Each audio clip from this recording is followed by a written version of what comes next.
Hello again. Welcome to the fifth and final part of my mini-series on the story of Tantra.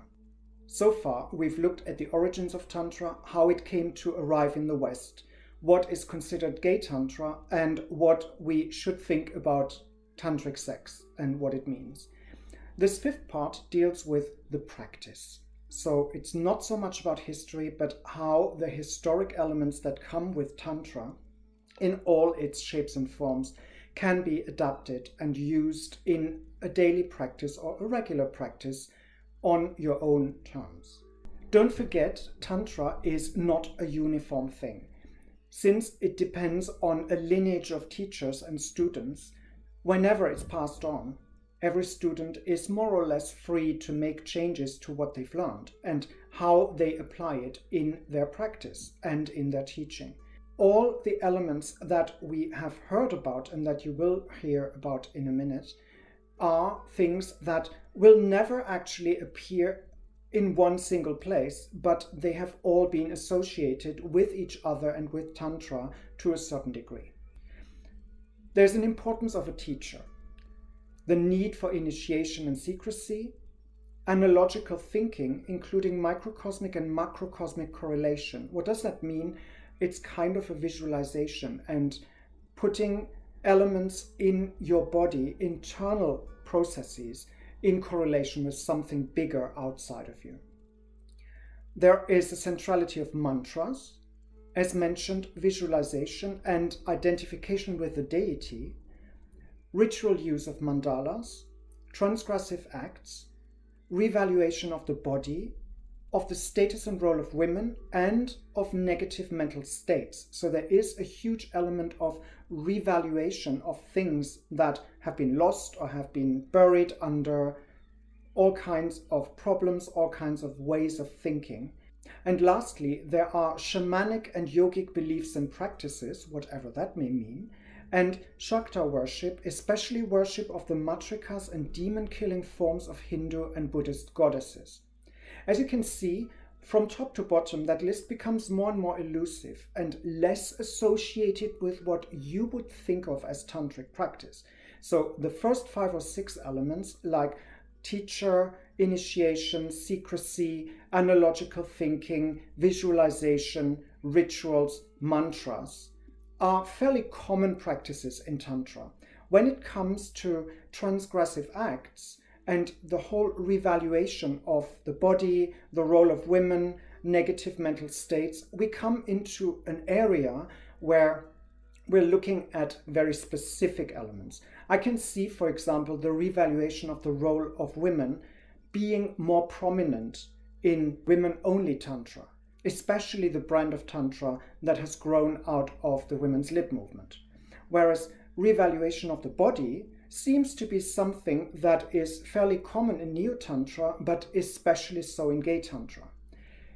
The last things have more to do with a spiritual, religious-like approach, association with deities, the demon-killing goddesses, that kind of thing is more entrenched in traditional Hinduistic beliefs that have not really made it over into Neo-Tantra. But let's put it this way, the more physical elements of Tantra have easily made it into Neo-Tantra, the more spiritual, religious-like elements have not.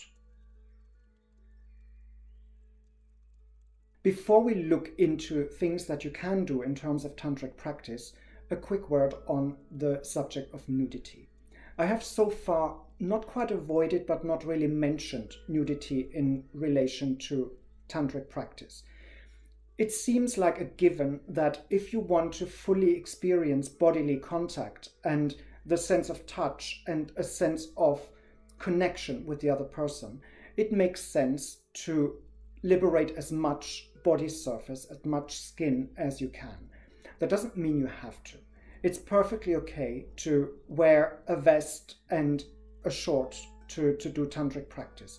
It makes it a little bit more restrained, but by all means, if you feel uncomfortable being naked, don't go there.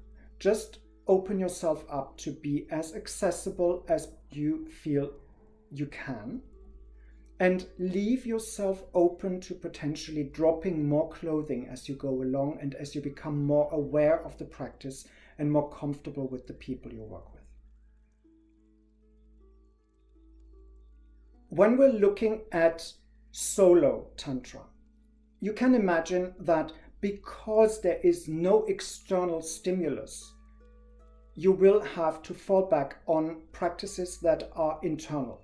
That would be meditation, that could be visualization, that could be to some degree self-touch, but you probably realize that there is no element of surprise or excitement in that particular practice. There's also an opportunity to incorporate certain physical elements into your practice.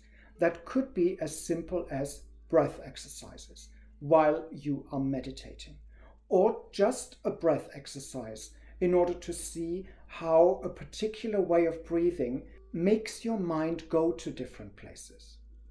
One of the main elements of solo Tantra is to find a place where you can rest in yourself, where you can be calm physically, but thereby allowing your mind to go into situations, mental states, and places that you would otherwise not have access to, because your mind is too busy dealing with all the stuff that goes on around you. You have to be aware of your own needs and your own limitations. Why? If you can't find out what your own needs and limitations are, how will you ever be able to communicate that to a potential partner that you would share exercises with when it comes to partner exercises? You can probably tell by what I've said so far that bringing all the elements together can be quite a handful. Just breathing on your own is a simple enough exercise, but bringing breath, movement, sound, visualization, and potential interruptions from outside, if you're practicing with other people around you, into alignment is a tough call. Now, that's just you. Let's put another person in the mix. They're doing exactly the same thing, but suddenly there's an added element of communication, alignment, and doing things as a unit rather than two separate people. How can you bring a partner into that practice? For one thing, it's helpful to first practice elements of tantric exercises independent of each other, together, but both on their own terms. And then gradually approach each other in a secondary exercise where you would bring things together. When we're looking at breath, for example, you could imagine that you breathe in unison, both in and out together, which requires quite a bit of communication. Usually it helps to have physical contact, to just, for example, have a hand on the other person's shoulder and giving small pressure signals when the next step is going to be initiated. Then a further element could be that you don't quite mirror each other, but you work against each other. So, for example, in breath exercises, one person breathes out, whereas the other person breathes in, and vice versa. Very tricky to coordinate, especially if it's not just breath, but it comes with a certain level of visualization, maybe making sounds in a particular way, or even moving in particular ways while you do this. You can tell there is a huge physical element to this. The tantric part of this is really the communication and the shared experience of what happens between the two of you and internally in you. And then, as a third level, what happens if you find that unity, you align your energy flows, and you connect with the universe or whatever is outside of the unit that you've just created. That is what a practice with another person could be like.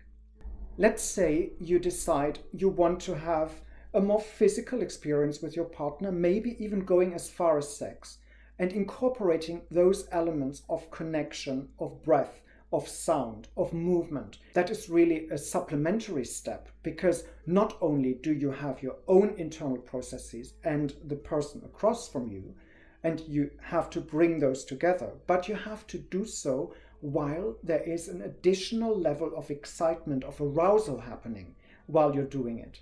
And that is where it becomes really, really tricky, because it is difficult to maintain focus while you are in the middle of all of these things at the same time, and being conscious of yourself and your partner and the practice.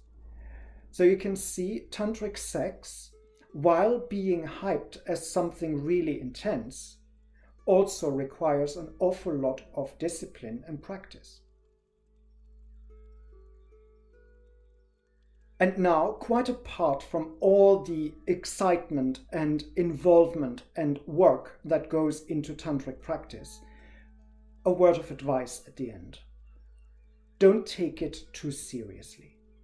There has to be an element of joy in the whole thing as well. Otherwise, what's the point? It's not just the work and not just the promise of bliss or joy at the end, but you have to enjoy the actual practice.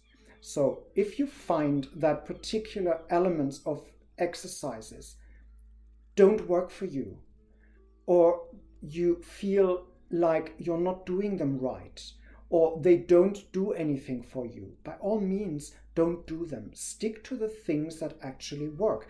If you're having trouble holding certain positions, don't go there. Find your own variant of that position and stick with it. If you're having trouble with certain breath exercises, try to whittle them down to the elements that you can do and keep going. Either at some point you'll be able to do the exercise correctly, or you'll just stay with the exercise that you've come up with. Ultimately, tantric practice is something that you make your own. If you're more meditative and working with visualization, by all means, focus on that. If you're more physical and you're absolutely stunned by anything that has to do with sound, try to do a lot of stuff with sound. Sing Om, chant with your partner, hum on their body for all I care. Anything that gets you going and that connects you with that other partner is what you need to do. And it doesn't always have to be sex. You'd be surprised how far you can get with just conscious physical touch and certain basic elements that both partners do together, and suddenly find themselves in a place where they never expected to be. I wish you luck. I hope this has been instructive, and I hope to see you again in further videos. Be well and stay well.